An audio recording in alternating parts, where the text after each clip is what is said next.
today? July 9, 2007. First day of principal photography on Incredible Hulk. Everybody on the street, pictures up.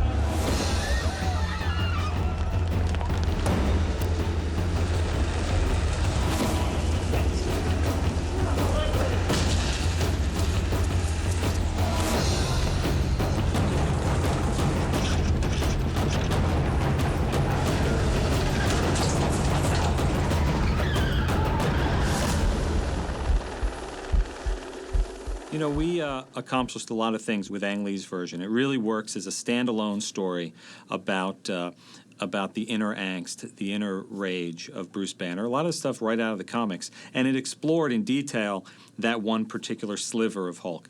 With this one, with the Incredible Hulk, we wanted to go back to the broader sense from the comics and have more fun and have more action this time around and really deliver the Hulk that we thought audiences wanted to see. On action, you let it spin, you know. Oh, I mean, we can just start it and it kind of comes to its rest. Yeah. We met with a lot of filmmakers, and when we met Louis, he was a fun guy, he was a cool guy, he got this world, he loved the Hulk, and as he will tell you, when we first mentioned it, he said, oh, you know, no thanks, it's not really for me. When they said they wanted to do the Hulk, I thought it was the Hulk 2. So I just came in and I said, thanks for being interested in me, but I don't think I'm the right guy for the job. They said, no. Listen, we don't want to do the sequel to Ang Lee's Hulk. We want to reboot the franchise. We want new actors. We want a new director, a new take on it.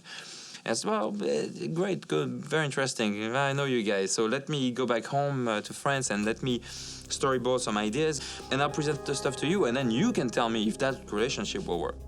And he went back to Paris, and suddenly we started getting emails from him with concept drawings and with storyboards and with action sequences, and his head just started turning, and he just had such the right attitude and such the right idea of fun, of smashing, but at the same time, he could direct actors, and he could tell performances and tell a more emotional story. That kind of thing, you know, going up to the door. Okay. Good? Just coming behind him. So we can skip the first part. I'll never use it. Go in your We looked at Louis' movies, and we saw a very creative action director, terrific storyteller. We felt he's going to give us a very cool Hulk story. We wanted to see Hulk in the city. We wanted to see Hulk among people. And he showed the vision. That's where he wanted to go. I wanted to see Hulk and his enemy in a big city where we could see the size relationship, because in Ang's movie, they were fighting in the desert, so you didn't know how big it was. So I said, okay, New York City is the place that everybody knows, so let's set it there.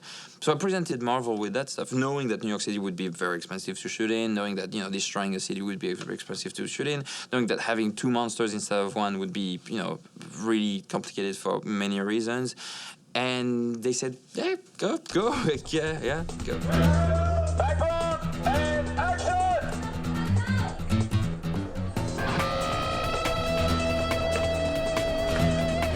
We wanted to find an actor who really could fill the shoes of Bill Bixby, who is really the iconic Bruce Banner for a number of generations.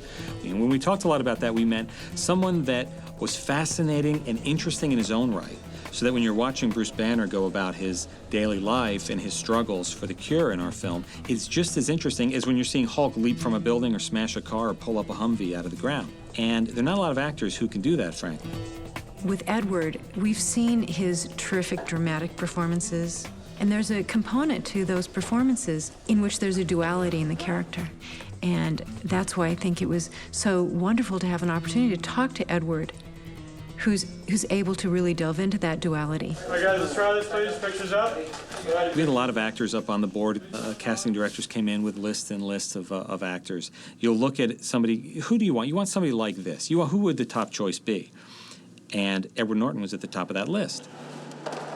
When I was first approached about the project, I wasn't excited about it, and I didn't think it was something I was going to do. My initial reaction was, no, that's not for me, because I was a big fan of those comics when I was a kid growing up. I can't explain it. I just think that it's very, very tough to do these superhero movies well. I was not expecting Edward Norton to accept this kind of a movie. I went to New York and presented all my drawings and my, you know, inspirations and some comic books and gave him. And, you know, Edward was like listening and he was like bopping his head. I was like, okay, that was a good trip. I'm very happy I met Edward Norton, but he's not going to do the movie. Oh, that's cool. I thought the odds were so long in terms of like getting at the spirit of those comics, that being true to my relationship with them when I was a kid, that I just thought I'd just rather not be disappointed, and so I resisted it for a long time. I think two things ultimately swayed me. One was that I really liked Louis Leterrier. He wasn't a big talker about it. He told me what his concerns were in a lot of ways, and they were a lot of my own same fears about the potential pitfalls of it. I love that, because I love that angle. It's a cool shot. I'll make a move like I'm just gonna jump off, like, you know. Okay. And then you're about to grab. Pretty much, no, you're gonna grab the banister to go up. Make a reach. Yeah, make the reach. Okay. And then a big part of the appeal to me was actually kind of bringing to it more than just being an actor, like coming in and being a part of re-envisioning the whole thing. Like he's trying to, and then it's like, and then the gamut, you know. With Edward, we were so lucky because when he came on board, he brought two things. He brought the dramatic sensibility that he has, and he also brought great insight and love for not only Bruce Banner and the Incredible Hulk, but the other characters in these stories.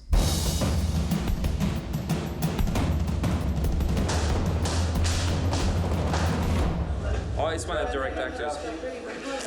You know, like people wear gloves driving fast cars. I put on gloves to direct fast actors. Turn your head left a little bit. Flex is hot. Flex is hot. Here we go. Take a chair. I thought the casting was brilliant. And I think that's part of the genius of what Marvel's doing right now. You always want to go after the best possible actors you can possibly get. And that seems to be their mantra. That's what they do, even in these big action-packed adventures.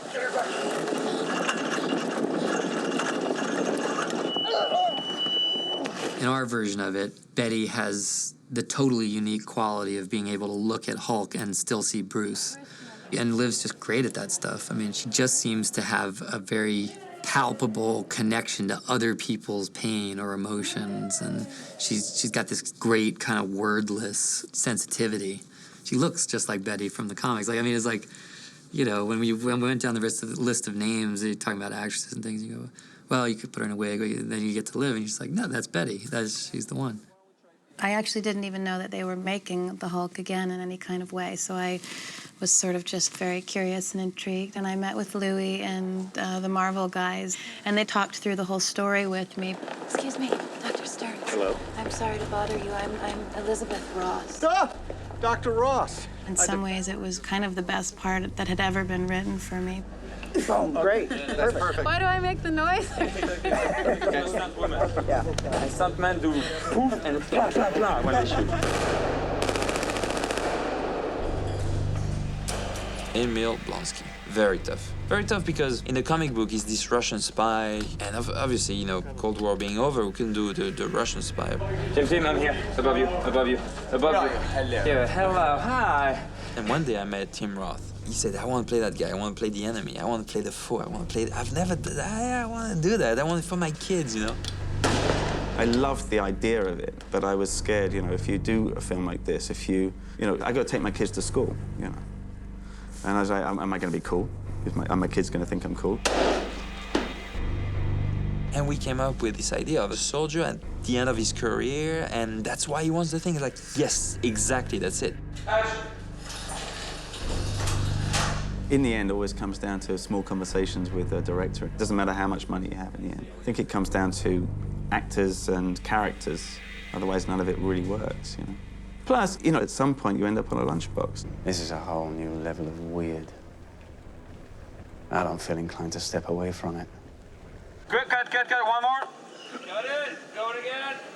Every day, I have to remind him, did you read the screenplay? Did you read the screenplay? Yeah, so every day, when you signed on to this, day, did you actually read the screenplay? I tell him no, of course I didn't.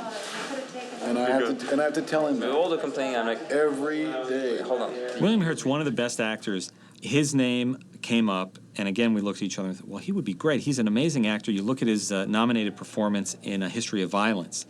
And I said, he clearly has something in him that he doesn't let out very often. What if we asked him to come on board this? And he looks totally different. He looks like he stepped out of the panels of the comic book to become Thunderbolt Ross. So next time, more feelings. More feelings. More feelings, like a little bit more emotional next time. I don't think that's what actors are supposed to do. Okay, here we go, guys. We went into this meeting during the initial rehearsal period, and the person who kicked me over the line was Kevin. Move your asses! And he said, it's the mustache. I mean, you just go to the comic book. And I was like going, yeah, that's right. Absolutely, absolutely, absolutely. Because in every one of the iterations of the comic book, there's the theme of him, you know. He's got that silver hair, and he's got the silver stash, and he's got the big eyebrows and all the rest of it. And I thought, oh, this is great. I can make a bold statement. I can do something bold. Films of this size are about the race to release. Once you get a release date, the clock is ticking.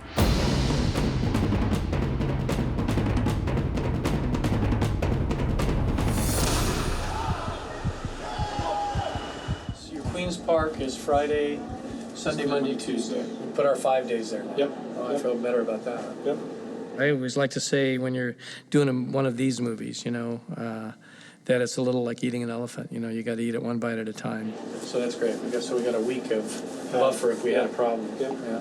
So what we'd like to do is we're going to go through in schedule order. You should all have shooting schedules in front of you. Our goal here is to try, let me give you a quick overview, and then we'll get into details of each scenes. But Monday the 16th, we're at Consumer's Glass. Sometimes being forced into a situation, a convenience of logistics, or pressure to achieve a schedule can add to the greatness of the final outcome. And we put our heads together and figured out, how do we make this movie? It's massive. And one of the glorious finds we had was the Consumers.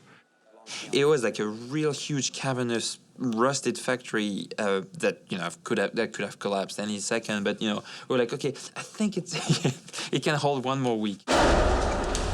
Yeah, the bottling plant in Hamilton is the most dangerous building I've ever been in my life. But short of that, we shot there, and we had to put the Hulk in a very, almost an Aliens-like atmosphere. Very dark, in and out of shadows, and it was the perfect location for that. We're here at Consumer's Glass in Hamilton, and this is the primary infrastructure for the whole of the bottling plant. Most of the action sequence happens here, and this is our kind of the belly of the beast of the bottling factory itself. And this particular place has the grit. It meant everything to the movie. The amount of detail, the amount of erosion, the amount of strength, the amount of color. What's cool here, I mean, if you want to take a step forward, you'll see all that stuff is great for low angles and high angles and beautiful. Shadows and everything. Okay? It's got all those textures that we envisioned in the whole of the film, so we based all of our impressions for the rest of the film basically off of this site. Blonsky is up there, so he sees the Hulk walking by him, so the Hulk will pick him up from up there. This factory was like, take it, it's yours, we're destroying it next week, so, you want it, stop us from destroying it, and shoot your stuff, check your neg, if you have everything you want, we destroy it. Ready and action! For me, it looked like Blade Runner. It was just wonderful, a beautiful set. But I know that the guys, when they went in there to turn it into that, it was filthy. That place was filthy before we got there.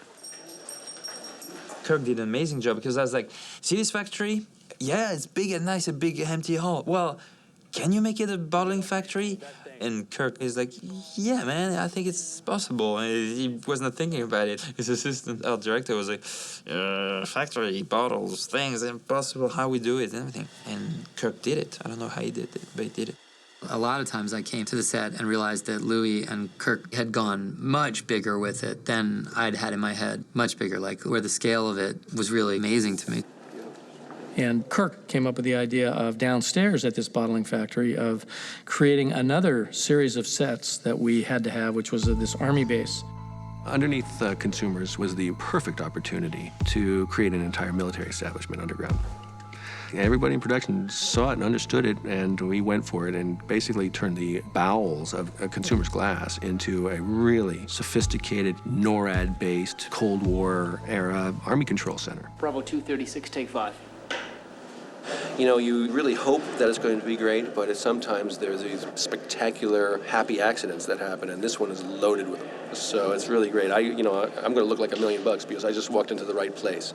That's a good thing.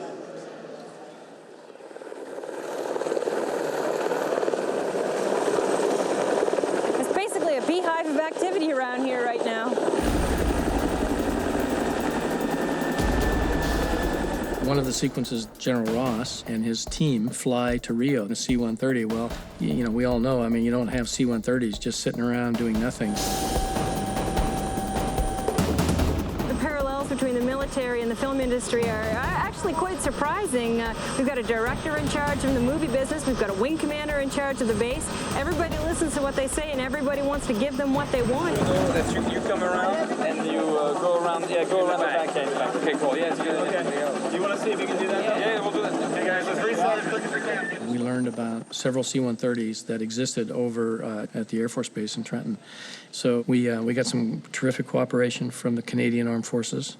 They provided us with a C-130, and we brought in some helicopters, and it gave it a real sense of authenticity. Tower Hulk ground, can you clear Hulk 01 only to come in and land?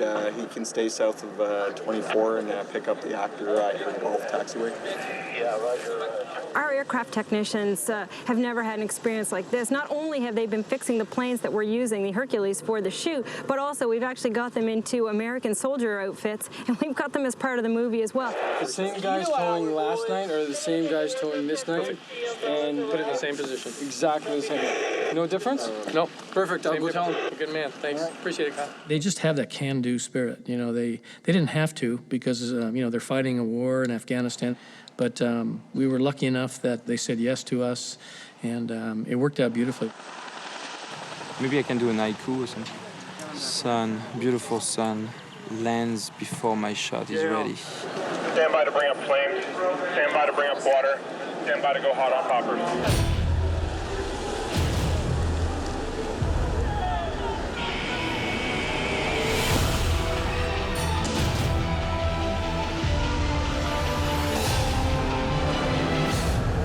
Crazy. Absolutely crazy. Well, when Louis said that he wanted the climax of the film in Harlem, at 125th Street, in front of the Apollo Theater, I said, bring it. Then he said, we really can't go to New York and shoot in Harlem. We can't trash anything. How are we going to do this? One of the reasons we chose Toronto, Canada, as our shooting location is because the mayor of Toronto was a Hulk fan. He really helped us to close down a significant portion of Yonge Street, a big thoroughfare in the downtown Toronto. I like it better on this side because then I can always do, that's my favorite side, but... You ask them, you say, look, this is what we intend. We want to turn 4 blocks of Yonge Street into a backlot. It sounds to me like, based on what he's saying in terms of the traffic patterns and all that, and what they're sensitive about, that we're best off staying with the same direction the abomination travels, so that we start our work up there and work our way down. You know what I mean? We want to get in there as early in the evening as we can and shoot all night long until the sun comes up. On a smaller scale, it was a little like the generals designing the invasion of Normandy or something. It felt like that anyway for us.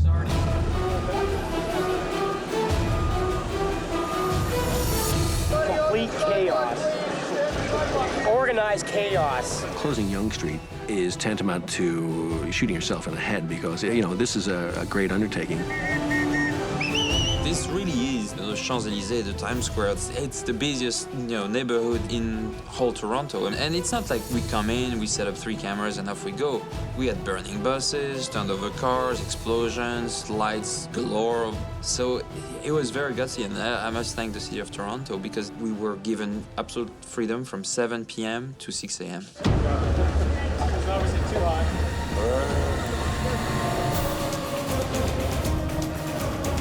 Approximately 100 cars, a lot of them on fire. We needed to be able to deploy our effects in a hurry.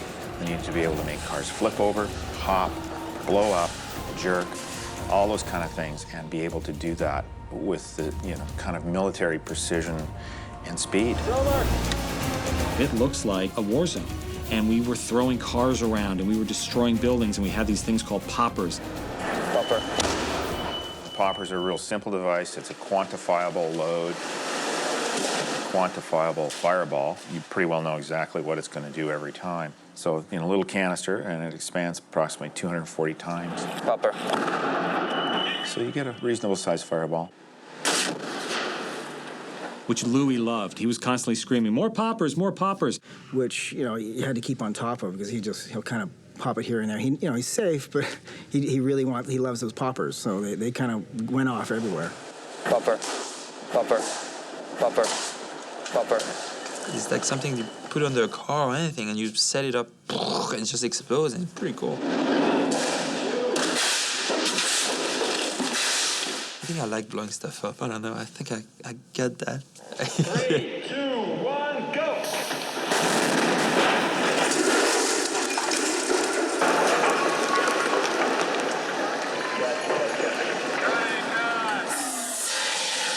So I'm going to popper 1, 1, 2, 2, 3. The Russian arm vehicle, I mean, I want one. It's a Mercedes with essentially what is like a Steadicam arm. We're able to do shots that I didn't think were possible. You use it every time. It's great. It's a great toy. It goes... You really get some amazing dynamic shots. And Louis, of course, would ride in the back of the Russian arm most of the time, looking at the monitor. More distance, but he's gonna leave sooner. So that'll, you'll be fine. You don't change your speed. I'd never used it, and they just got it in Toronto. It was the first time everybody was using it there. And Louis, do you want me to just keep it straight, pan a little bit? Do you want me to just give it a little bit of motion? Popper 1, 1, 2, 2.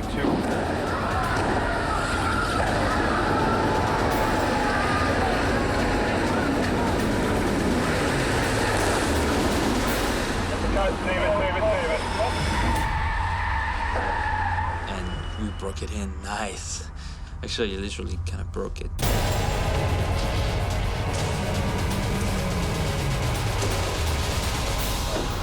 Go! Ready, and Johnny roll.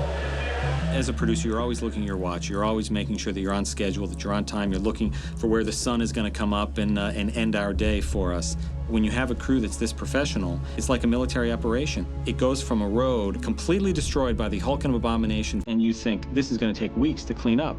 In about 15, 20 minutes, it's gone, and the street is open for traffic. That the city allowed us to do it, that we did it elegantly, and we did it with class and effectiveness. We got our job done in the 4 days required. It was a genius work of art.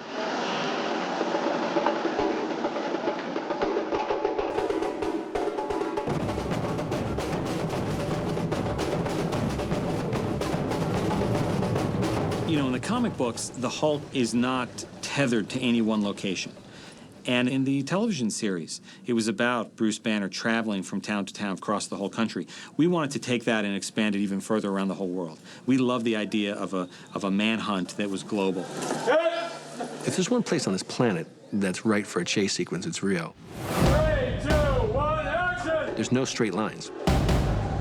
So in essence, if you need to go to A to B, you're going through an alley, you're going on a roof, you're going through a street, you're going into a slum, onto a cobblestone streets. It's endless. It's endless of the textures and the variety of places to go.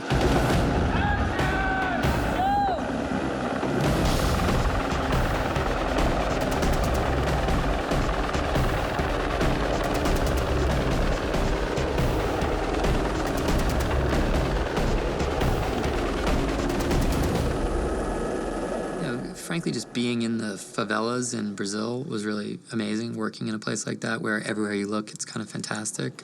I think Louis had a really great sense of the scale of it. People have to experience the favela once in their life. That it should be, you know, in one of these, 10 things you do before you die. Visiting a favela has to be one because it's thrilling. Molto bon. And action. Good. For those of you that don't know what a favela is, I didn't know until I went there. But there are these communities that literally hundreds of thousands of people live in it. 76 Bravo, take 2. Ready, and action.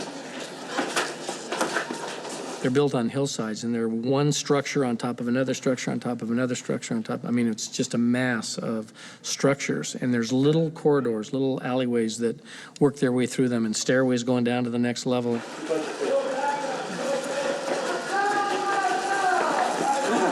There's definitely no codes there. And action now! I think it's basically if someone's there and they have a view, and if someone builds in front of them, the other guy just goes, you know what, let's build up top, and they keep building higher and higher, and some of these things you just look down and you hope it's going to still be there when you're walking around on top.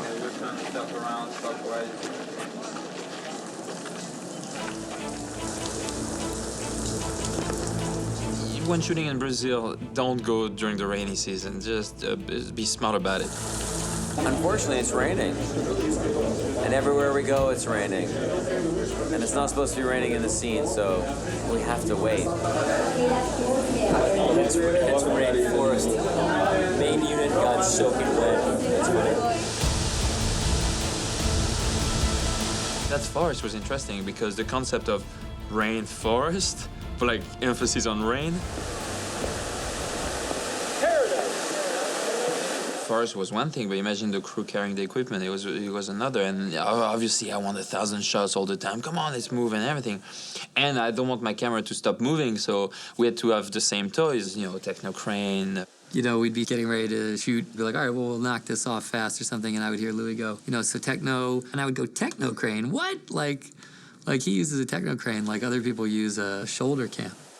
The crew was miserable, I was miserable. I think it really helped the scene. It made for a beautiful shot. Yeah, it was a beautiful shot. It's a beautiful shot. It's a beautiful shot. One of the reasons we brought Louis into this process and hired him to direct this film was because his camera and his other features, it never stops. It just keeps the momentum going. Louis got a lot of toys. I mean, he comes up with all kinds of ways I'd never even heard of to move a camera.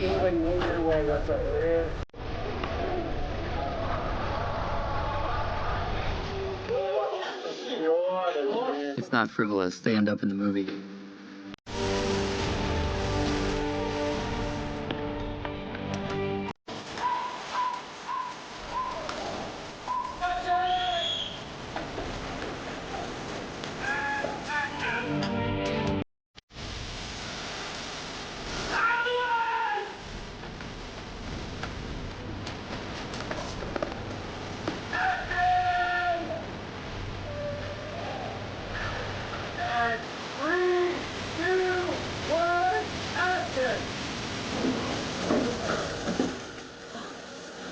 With challenges galore, but who cares? It was the end of the movie, everybody was exhausted but happy, it was great.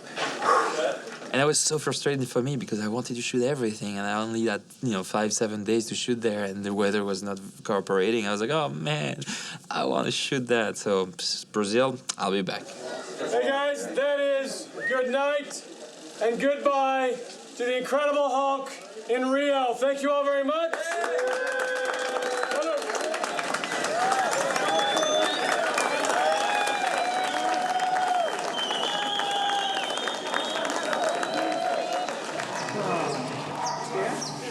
Back to LA, and afterwards, so today's Friday, back to LA tomorrow, Saturday, Sunday sleep, and Monday edit. And even when we're done with all the principal photography, there'll be additional photography, and then there'll be promotional photography, and there'll be promotion period. And still, when the movie comes out,